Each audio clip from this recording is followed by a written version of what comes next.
نواب اسلم خان ریحانہ صاحب، آپ نے ہمارے لیے وقت نکالا، جس کے لیے آپ کا بہت بہت شکریہ۔ نواب صاحب، پہلا سوال میرا آپ سے یہ ہے کہ جب آپ وزیر اعلیٰ تھے، آپ سے بھی استعفیٰ مانگا گیا اور بعد ازاں گورنر راج لگا، اور ایک بار پھر سے جام کمال سے بھی استعفیٰ مانگا جا رہا ہے، تو کیا آپ نہیں سمجھتے کہ کسی بھی منتخب وزیر اعلیٰ کو اپنے 5 سال پورے کرنے چاہیے؟ کسی منتخب وزیر اعلیٰ یا کسی منتخب وزیر اعظم، مطلب جو بھی اسٹیپولیٹڈ پیریڈ ہے، جو بھی آئین میں پیریڈ دیا گیا ہوا ہے 5 سال کا، وہ تو پورا کرنا ان کا حق ہے۔ لیکن یہ جو داندلی والا حکومت ہے، یہاں پھر ہم کہتے ہیں ان کا حق نہیں بنتا، کیونکہ مطلب سارا پاکستان چلا رہا ہے کہ یہ حکومت دھاندلی میں آئے ہیں۔ پھر جام صاحب سے کوئی باہر کا بندہ تو استعفیٰ نہیں مانگ رہا ہے۔ جام صاحب سے تو جام صاحب کے اپنے ساتھی، جام صاحب کے اپنے سپورٹرز، جنہوں نے ان کو کیوں مانگ رہے ہیں ان کے ساتھی استعفیٰ؟ شاید ان کے درمیان میں کوئی غلط فہمیاں ہوں گی، ان کے درمیان میں کوئی اختلافات ہوں گے، ان کے درمیان میں کوئی لین دین کا جھگڑا ہوگا، کیا ہوگا۔ تو اب وہ جام صاحب اور اس کے کولیشن پارٹنرز بہتر جانتے ہیں کہ ان کے درمیان میں کیا اختلافات، سیاسی اختلافات نہیں، کیونکہ میں ان کو سیاسی سمجھتا ہی نہیں ہوں، تو سیاسی اختلافات ہو ہی نہیں سکتے۔ کیوں یہ اتنے لاڈلے کیوں ہیں کہ وزیر اعلیٰ بن گئے اور راتوں رات سیاسی جماعت پیار کرتے ہیں یہ لوگ؟ پیار اچھی بات ہے، ایک دوسرے کو یہ لوگ پیار کرتے ہیں۔ ابھی مطلب زیادہ پیار کا نتیجہ یہ ہوا کہ آپ نے دیکھا کہ اس دن میں نے صحافی دوستوں نے اسمبلی میں شام جب میں گیا تھا، مجھ سے پوچھا، میں نے کہا کہ کل کے دن جو لوگ جام کمال کو قائد کہتے تھے، آج انہوں نے ان کا قاعدہ پھاڑ دیا، یعنی جو جام نے ان کو پڑھایا تھا، جو جام نے ان کو سکھایا تھا، انہوں نے سارا وہ قاعدہ اس کا پھاڑ کے پھینک دیا ہے۔ ذاتی مفادات ہیں کیا ان کے؟ یہ تو پھر میں کچھ کہہ نہیں سکتا ہوں۔ جمود کا شکار ہے ہمارا سیاسی کلچر یہاں کا، اور بہت سارے اور بھی مسائل ہیں۔ دیکھیں جس طرح ہرنائی کا زلزلہ ہوا اور ہم نے دیکھا کہ جو زخمی تھے ان کو مشکلات ہوئیں، تو اس صوبے کے مسائل کا حل کیا ہوگا اگر اسی طرح لوگ منتخب ہوتے رہیں؟ جیسا کہ آپ نے کہا کہ وہ سیاسی ہیں نہیں اور ان کو مسلط کیا گیا، حل کیا ہوگا پھر ان تمام مسئلے؟ حکومت تو ہم نے بھی چلائی ہے نا۔ اب اگر میں کہوں کہ میں نے یہ تیر مارا وہ تیر مارا، یہ تو یعنی سیلف پریز اچھا نہیں ہوگا۔ یہ تو پھر آپ لوگوں سے پوچھیں کہ کون سی حکومت کس حکومت سے بہتر تھی۔ یہ تو رائے آپ کو، یعنی یہ رائے آپ کو عوام سے آپ کو لینا پڑے گا، کمپیریزن وہ کر سکتے ہیں۔ باقی مسائل آپ کہتے ہیں کہ مسائل تو 1974 سے، یعنی 74 سال یا 73 یا 74 سال ہوتے ہیں یہاں۔ وہ جمود کا سما ہے، تھرو آؤٹ یا فوج کی حکمرانی رہی ہے یا فوج کے زیر اثر حکومتیں رہی ہیں۔ تو ہاں مطلب یہ کہ یعنی سول بیوروکریسی ہو یا ملٹری بیوروکریسی، تو اس پاکستان کو اکثر بیوروکریسی نے وہ کیا ہے، گورن کیا ہے۔ تو ظاہر مطلب ایک پولیٹیکل سوچ، ایک پولیٹیکل شخص کا سیاسی سوچ، اور ایک سیلریڈ پرسن جو تنخواہ دار ہے اس کا، یعنی دو مختلف سوچ ہے نا جی۔ ایک آدمی جو نوکری کرتا ہے، ہم کہتے ہیں نوکری یا ملازمت کرتا ہے، چاہے وہ فوج میں جاتا ہے، پولیس میں جاتا ہے یا سول سروس میں جاتا ہے، وہ تو اس لیے جاتا ہے کہ وہاں یعنی ٹو ارن اے لیونگ، یعنی کچھ کمائے، اپنی زندگی بنائے۔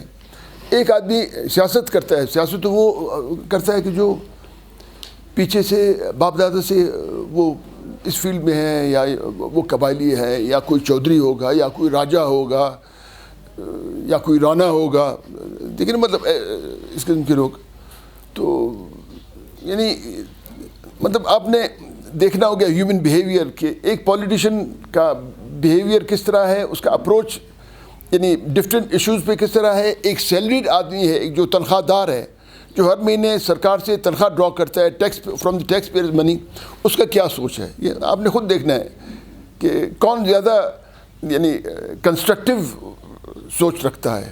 جس طرح سے ایک نیریٹو بلڈ ہوا ہے گزشتہ 3 سالوں میں, کیا آپ سمجھتے ہیں کہ آنے والے الیکشن شفاف ہو سکیں گے؟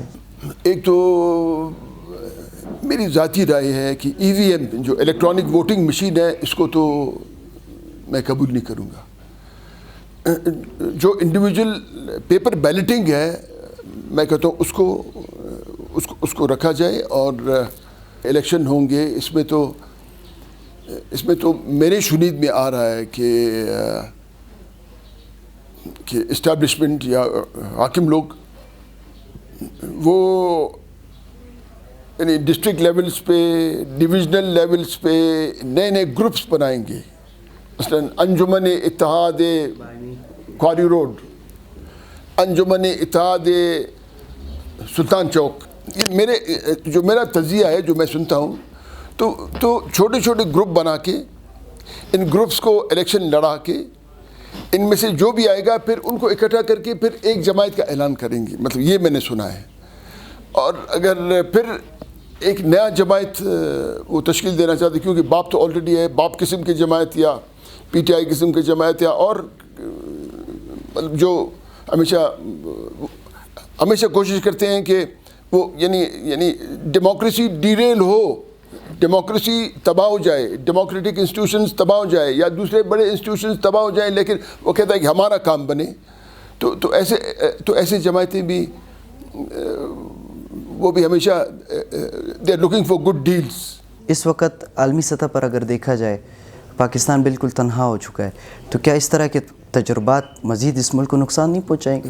بالکل آپ درست کہتے ہیں, بالکل اس میں آپ سے اتفاق کرتا ہوں کہ عالمی, لیکن سب سے پہلے تو آپ اپنے گریبان میں جا کر دیکھیں. یعنی آپ ریاست پاکستان میں دیکھیں, اٹس اے فیڈریشن, آپ فیڈریشن میں دیکھیں کہ بلوچ خوش ہے نہیں, پشتون خوش ہے نہیں, آپ کا کشمیری خوش ہے نہیں, آپ کا سندھی خوش ہے نہیں, آپ کا پنجابی عام پنجابی یہ تو نہیں کہ صرف فوج میں یا پولیس میں یا سول بیوروکریسی میں یا چیف سیکرٹری یا پرائم منسٹر ہے. بالکل آپ عام پنجابی سے آپ جائیں پوچھیں, they are not happy. Gilgit Baltistan اور یہ جو کشمیر کا علاقہ ہے, پیپل ناٹ ہیپی, کیونکہ یو فیل سفوکیٹڈ. مطلب یہاں آپ گھٹن محسوس کرتے ہیں کہ آپ کو بات کرنے کی اجازت نہیں ہے. اگر آپ بات کریں گے آپ کے خلاف ایف آئی آر ہو جائے گا, آپ کو تھانے لے جائیں گے, آپ کو خود اٹھا کے لے جائے گا. اس کے بعد پھر آپ کو شمالی علاقے جات کی سیر کروا کے اس کو پھر آپ کو چھوڑی نہیں چھوڑی, وہ پھر ان کی مرضی. تو یعنی ترقیاتی عمل ہے لیکن بہت سلو ہے. جس طرح آپ نے کہا جمود کا شکار ہے. یعنی ایک چیز جو اپنے رفتار سے نہ جائے تو ہم اس کو کہیں گے یہ جمود کا شکار ہے. میں شروع کرتا ہوں اپنے آپ سے. ہم بلوچ ہم کبھی ہندوستان کا حصہ نہیں رہے.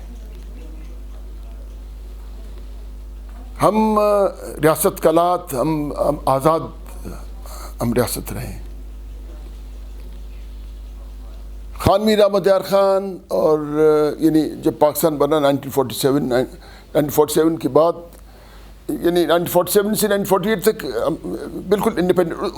اس کے بعد کیونکہ رشیا کے زارز جو تھے ان کا بھی عربین سی تک رسائی, ان کا بھی ایک خواب تھا. نہیں ان کا اسٹریٹجی تھا کہ وہ ادھر سے عربین سی تک پہنچے. تو اس کے روک تھام کے لیے پھر کیونکہ ہمارا جو ڈائریکٹ تھا ویسٹ منسٹر کے ساتھ, ہمارا دہلی کے ساتھ تعلق کم تھا. ویسٹ منسٹر کیونکہ یہاں تو صرف برطانیہ کا ایک پولیٹیکل ایجنٹ ہوا کرتا تھا. پھر یعنی ان کے مشورے سے پھر خان صاحب نے 2 نکات پہ ایک معاہدہ کیا, instrument of accession of Kalat state. اس میں 2 فنکشنز, کرنسی اور خارجہ پالیسی, فورن افیئرز, یہ فیڈرل گورنمنٹ کے پاس رہیں گے. جناح صاحب کے دستخط بھی تھے اس پہ. بالکل جناب, یہ میرے صاحب نے میرے دفتر میں پڑھا ہوا ہے. اور ظاہر ہے کرنسی کے یعنی پالیسی ایوالو کرنے میں بھی ہمارا اس میں ضرور حصہ ہونا تھا اور فارن افیئرز میں بھی ہمارا ہونا تھا. لیکن اب محمد علی جناح کا برسی اور سالگرہ اور ان کے اقوال زرین دفتروں میں ہم جاتے ہیں, ہر جگہ ہیں, ان کی تصاویر ہیں, ان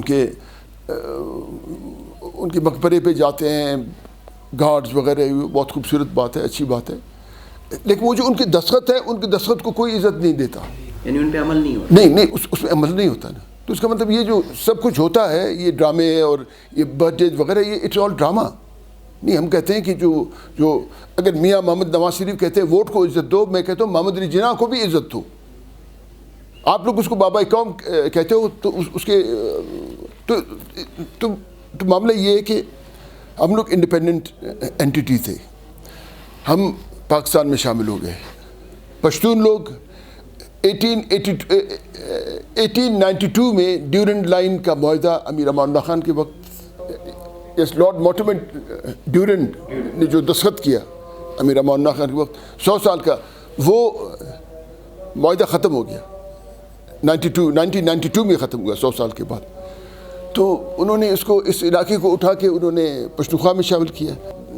پشتون ہمارے بھائی ہیں, ان کو تو پھر اس معاہدے کے مطابق ان کو چوائس دینا تھا, مطلب جو معاہدے میں درج تھا, وہ جو امیر امان اللہ خان اور انگریز کے درمیان میں جو معاہدہ ہوا تھا, اس معاہدے کے مطابق ان کو چوائس دیتا. لیکن ان کو چوائس کے بغیر, اسی طرح باولپور ہے, اسی طرح خیرپور ہے, کشمیر کا آپ دیکھیں نا, گلگت بلتستان کا دیکھیں, ڈسپیوٹڈ ٹیریٹری ہے. مطلب یہ خود کہتے ہیں کہ یہ ڈسپیوٹڈ ٹیریٹری ہے, لیکن اب ڈسپیوٹڈ ٹیریٹری کو آپ پرومس بنائیں گے. اس کا مطلب آپ خود کہہ رہے ہو کہ مطلب دیر از نو مور ڈسپیوٹ. اگر ڈسپیوٹڈ ٹیریٹری کو آپ اپنا پرومس بناتے ہو, اس کا مطلب آپ انٹرنیشنل کمیونٹی کو کہہ رہے ہو کہ مطلب this is know more disputed territory. جو کشمیر بھارت کے پاس ہے وہ ان کے پاس ہے, جو ٹکڑے یا ایک اسٹرپ ہمارے پاس ہے ہمارے پاس ہے. مطلب اس کا مطلب this is kind of message which you are going to send to the international community. تو یہ دیکھیے بہت سی ایسی چیزیں اب ہم, یعنی ہمارا اندرونی معاملہ یہاں سب. اچھا, مسنگ پرسن کا تو چھوٹا مسئلہ نہیں ہے, it's a very serious problem. حل کیا ہوگا اس کا حل؟ میم تو میں نے تو کافی دفعہ میں نے ٹویٹس میں نے کیے ہیں. میں نے کہا ہے کہ کہتے ہیں کہ پاکستان کا مطلب کیا, لا الہ الا اللہ. ہم کہتے ہیں جو بھی حاکم ہے پاکستان کا, آج جنرل باجوہ ہوگا, آج D G I S I یہ ہو گئے, یہ جائیں گے, کل کے دن ان کی جگہ پر کوئی اور آئے گا. ہم کہیں گے یہ لوگ ہمارے حاکم ہیں. ہم حاکموں کو کہتے ہیں کہ آئے لا الہ الا اللہ پہ ہمارے پاس, ہمارے ساتھ بیٹھے, ہمارے حساب کرنے کہ کتنے لوگ آپ لے گئے, کتنے لوگوں کو کہاں دفن کیا ہوا ہے.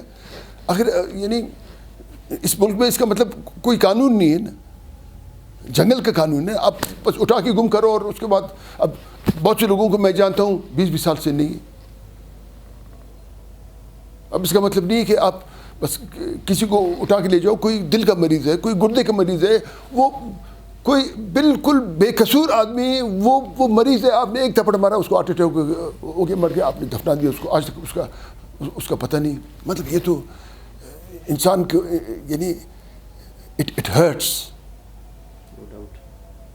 کوئی مر جائے, آپ قبرستان میں لے جائیں گے اس کو, آپ دفنائیں گے, آپ جب بھی جائیں گے آپ فاتحہ پڑھیں گے, آپ اس میں پھول چڑھائیں گے, آپ اس کو صاف کریں گے, جو ہم کہتے ہیں ادھیرے کو آپ صاف کریں گے. لیکن ایک جو نہیں ہے تو وہ تو 24 گھنٹے اس کا ماں باپ بھائی دوست وغیرہ انتظار میں, جب فون آئے گا بھی انتظار میں ہے, جب دروازے کا آواز ہوگا بھی آپ انتظار میں ہوگا کہ آخر وہ آ گیا. مطلب یہ تو بہت دکھ کی بات ہے. اور یہ جو اغواکار ہیں, اور ان اغواکاروں کو میں کہتا ہوں کہ اگر تمہارے ساتھ ایسے ہوگا, اگر تمہارے بیٹے کو, اور اگر تمہارے بھائی کو, اور تمہارے چاچا کو, تمہارے ماموں کو, تمہارے باپ کو, تم کو اٹھا کے لے جائے, تم کیا محسوس کرو گے؟ مطلب یہ تو ظلم ہے نا. مطلب اندرونی معاملات دیکھتے ہیں, مطلب اندر بھی کمپلیکیٹڈ ہے. جو اچھا یہ جو مختلف جماعتیں یہ لوگ بناتے ہیں, ان کا یہ خیال ہے کہ یہ مختلف جماعت میں جو لوگ ہیں یہ پاکستان کو استحکام بخشیں گے. یہ تو اگر مودی آئے, یہ مودی کو بھی سلام کریں گے. نہیں, جو سچ بولنے والے ہیں, جو اب میں کہتا ہوں کہ ہم فیڈریشن کے اندر رہنا چاہتے ہیں, فیڈریشن کسی کے باپ کا نہیں ہے. آئین کے مطابق اگر چلایا جائے تو نہیں بالکل آئین کے مطابق, جو موجودہ آئین ہے اس کے مطابق چلا جائے. ہم جدوجہد کریں گے پولیٹیکل, یعنی ہر پولیٹیکل فورم پہ ہم کہیں گے کہ جو خان قلات کا معاہدہ ہے اس کو انکارپوریٹ کیا جائے اس آئین میں. افغانستان میں ٹیک اوور ہوا, اشرف غنی کی حکومت ختم کی گئی, طالبان کی حکومت ہے. پاکستان کے کردار کو آپ کیسے دیکھتے ہیں؟ اور ایک کانسٹنٹ خطرہ پایا جاتا ہے داعش کا پاکستان میں بھی, خصوصاً بلوچستان میں اور افغانستان میں داعش نے اٹیکس بھی کیے ہیں. پاکستان ہمیشہ کہتا رہا ہے کہ ہمارا کوئی مداخلت نہیں ہے, ہمارے طالبان سے کوئی تعلق نہیں ہے, ہم بالکل اس میں ہمارا ہاتھ ہی نہیں ہے. لیکن افغانستان کی طرف سے یا انٹرنیشنل میڈیا میں ہم دیکھتے ہیں کہ پاکستان کا عمل دخل ہے. اب یہ تو پھر لوگ ہی ثابت کرے. تو اس کا نقصان نہیں ہوگا اگر عمل دخل ہے؟ کسی کے معاملات میں مداخلت مت کرو. ہم بھی, میں نے پہلے ٹویٹ میں نے کیے ہیں کہ افغانستان ہم بلوچوں کا بھی گھر ہے. ہم لوگ ادھر بھی رہتے ہیں ادھر بھی رہتے ہیں. یہ تو پاسپورٹ اب آیا ہے نا پاکستان کا, افغانستان کا, اس دنیا میں جو یہ جو انٹرنیشنل باؤنڈریز, یہ پاکستان دنیا کے نقشے پہ آ گئے ہیں. افغانستان میرا بھی وطن ہے, میرا بھی جائیداد ہے. میرا بھی دل چاہتا ہے کہ افغانستان میں یہ لوگ جو مر رہے ہیں, یہ لوگ قتل ہو رہے ہیں, قتل غارت گری, یار آپ یعنی ہمارا دل جلتا ہے. ہم اس طرف دیکھتے ہیں, یہ آخر ہمارا وطن ہے, ہم کندھار کی طرف دیکھتے ہیں, کابل کی طرف دیکھتے ہیں. یعنی ہمیں اب آپ دیکھیں 2.25 کروڑ ہوگا افغانستان کا آبادی, یا 2 کروڑ 40 لاکھ. اب کتنے یتیم ہوں گے یہاں, کتنے اپاہج ہوں گے, اس جنگ میں کتنے لوگ اندھے ہوں گے, کتنا خاندان تباہ ہو گئے. مطلب یہ کیوں سمجھ نہیں آتی کہ کل یہ خطرہ, یہ جنگ جو نہیں تو گلوبل پلیئرز دیکھیں اور ریجن میں آ سکتی ہے. دیکھیں گلوبل پلیئرز ہیں نا, مطلب ہر گلوبل پلیئر پھر اپنا ٹانگ اڑاتا ہے نا اس میں. اب ایک ٹیم میں مختلف پلیئرز ہیں, مختلف فیلڈ پہ وہ کھیلتے ہیں, اور ہر پلیئر کوشش کرتا ہے کہ اچھا کھیلے.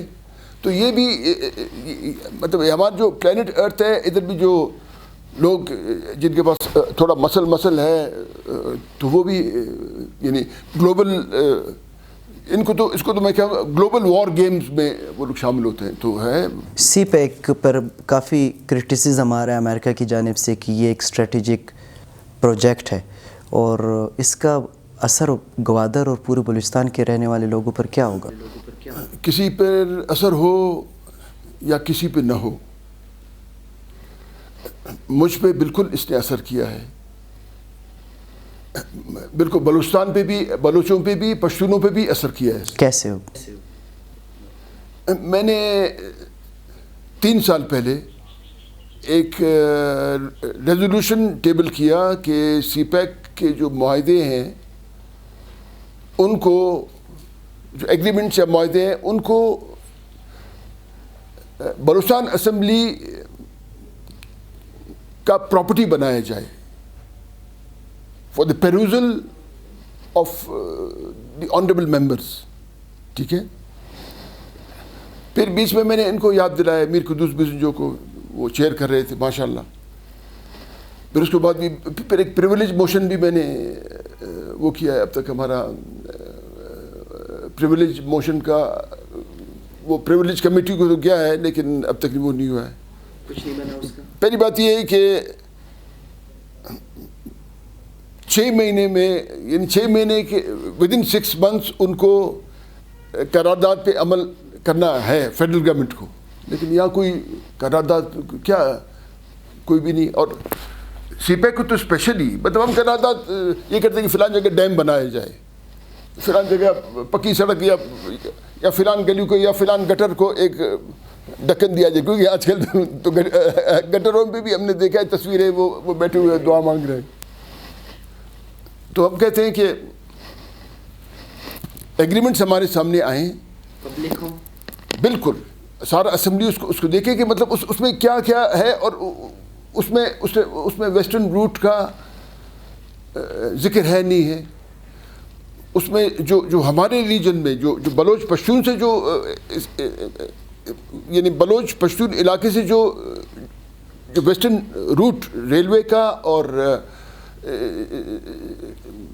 اس کا عام جہاں روڈ کا نکلے گا تو اس میں ہمارے لوگوں کا کیا ہوگا؟ اس میں ملازمتیں ہوں گی، اس میں بزنس ہوگا، اس میں یعنی 1000 قسم کے انٹرپرائزز آپ اب چلا سکتے ہیں. تو ہم کہتے ہیں کہ لیکن نوازا خطرہ بھی تو ہو سکتا ہے اگر چائنا اور امریکہ کی یہ بیٹل فیلڈ بنائے. نہیں پہلے میں وہ علیحدہ بات ہے، لیکن آج تک انہوں نے یعنی ہمیں ایگریمنٹس نہیں دکھائے گورنمنٹ پاکستان. اس کا مطلب انہوں نے ہم سے چھپایا ہوا ہے. تو اگر ایک چیز کو آپ چھپائیں گے اس پہ ہمیں شکوک ہوں گے. تو اس وقت میں کہتا ہوں سی پیک کے حق میں نہیں ہوں میں. آپ کم از کم ہمیں بتاؤ کہ سی پیک میں کیا کیا ایگریمنٹس آپ نے کیے جو اسمبلی نے یونینمسلی اڈاپٹ کیا ہے، ریزولوشن یونینمسلی اڈاپٹ کیا ہے. یہ نہیں کہ صرف میں نے وہ نہیں، سارے اسمبلی نے اس کو اڈاپٹ کیا ہے. اور یہ اسمبلی کا پریولیج، بریچ آف پریولیج ہے. اچھا دوسرا بات یہ ہے کہ اگر امریکہ اور چین کا جنگ ہوتا ہے وہ تو ہم دیکھیں گے، وہ تو پراکسیز کے تھرو وہ لڑے گا. کسی کا پراکسی بھارت ہوگا، کسی کا پاکستان ہوگا، کسی کا افغانستان ہوگا، کسی کا ایران ہوگا، کسی کا کون ہوگا. وہ تو مطلب جہاں بھی چاہے، وہ ساؤتھ امریکہ میں بھی کوئی اپنی پراکسیز، جس طرح امریکہ نے وہاں بھی جنگیں لڑی، فار ایسٹ میں ویتنام میں وہ جنگیں لڑی. مطلب یہ تو اب بنیادی چیزوں کو تو ہم پرکھتے نہیں نا، بنیادی چیزوں کو. اب ایف سی کیوں ڈپلائڈ ہے؟ ایف سی اس لیے ڈپلائڈ ہے کہ وہ کہتے ہیں لا اینڈ آرڈر سچویشن کی وجہ سے اربوں روپے اس پہ خرچہ آ رہا ہے. اچھا ایف سی کیوں ڈپلائڈ ہے؟ کہتے ہیں وہاں دہشت گرد ہیں. اچھا ایک آدمی گوادر کے لیے لڑتا ہے یا ایک آدمی تربت کے لیے یا اپنے حق کے لیے لڑتا ہے، آپ اس کو دہشت گرد تو آپ نہیں کہہ سکتے. آپ بھی تو اپنا کشمیر پہ حق جتاتے ہیں. تو یہ جو ادھر جاتے ہیں جو کشمیری مجاہد، یہاں سے آپ بھرتی کر کے وہاں بیچتے ہو تو بھارت ان کو دہشت گرد کہتا ہے. جو ادھر آتے ہیں تو آپ ان کو دہشت گرد کہتے ہو. یہ دہشت گرد والا لفظ بھی ایک دہشت گرد والا اور ایک غدار والا لفظ، یہ دو الفاظ کے اوپر تو پورا ریسرچ ہونا چاہیے کہ کون دہشت گرد اور کون غدار. اور اس طرح تو نہیں ہے کہ آپ کے پاس ایک بہت بڑا ٹھپا ہے، یہ دہشت گرد ہے، یہ غدار، یہ دہشت گرد ہے. نہیں اس طرح کوئی دہشت گرد. تو حالات کو دیکھنا ہوگا. اچھا پھر یعنی اگر لا انفورسمنٹ ایجنسیز والے وہاں ڈپلائڈ ہیں، مطلب ان کو بھی تو صاف انسٹرکشن ہونی چاہیے کہ ہر آبادی پہ وہ گولہ نہیں چلائیں. جس طرح میں نے سنا ہے، کیونکہ میں نے پتہ کیا، میں نے اس پہ ٹویٹ بھی نہیں کیا ہے کیونکہ مجھے ایگزیکٹلی مجھے پتہ نہیں تھا کیا ہوا ہے. لیکن کوئی ایک موٹر کا گولہ انہوں نے پھینکا ہے. اس سے پہلے اس مند کی بات ہے کہ مند میں بھی انہوں نے کوئی اس میں سویلین اس میں ڈریس میں رہے انہوں نے. دیکھیں ہم مطلب یہاں جو پاکستان میں ہم دیکھتے ہیں یہ لوگ ایڈوکزم پہ کام کر رہے ہیں. یہ لوگ پرماننٹ سلوشن نہیں ڈھونڈتے ہیں. پرماننٹ سلوشن ان مسائل کا حل اس وقت ہوگا جب آپ بنیاد کو دیکھیں کہ روٹ کاز کیا ہے اس کا. اب یہ جو ساری دنیا میں جو یہ سب یعنی نام نہاد جو کہتے ہیں کہ اسلامک ٹیررزم اور یہ وہ استغفر اللہ، مطلب یہ جو دوسرے ممالک کہتے ہیں، یہ تو سب بیت المقدس کی وجہ سے، یہ تو سب اس کا جو فلسطین کی آزادی کے لیے لڑ رہے تھے، یہ تو وہاں سے شروع ہوا، ساری دنیا میں پھیل گیا. تو اس کا روٹ کاز تو بیت المقدس تھا نا. تو یہاں بھی اگر آپ اور چیزیں دیکھیں ان کے روٹ کاز کو آپ ایڈریس کریں. اب مثلاً یہاں بلوچ اپنا حق مانگتے ہیں، آپ ان کو بندوق سے مارتے ہیں. بلوچ اپنا حق مانگتے ہیں، آپ ان کو اٹھا کے لے جاتے ہیں. ہم کہتے ہیں کہ اسی فیڈریشن کو خراب مت کرو، اسی فیڈریشن کو رہنے دو. ہم اسی فیڈریشن کے اندر ہم اپنے حقوق کے لیے لڑیں گے.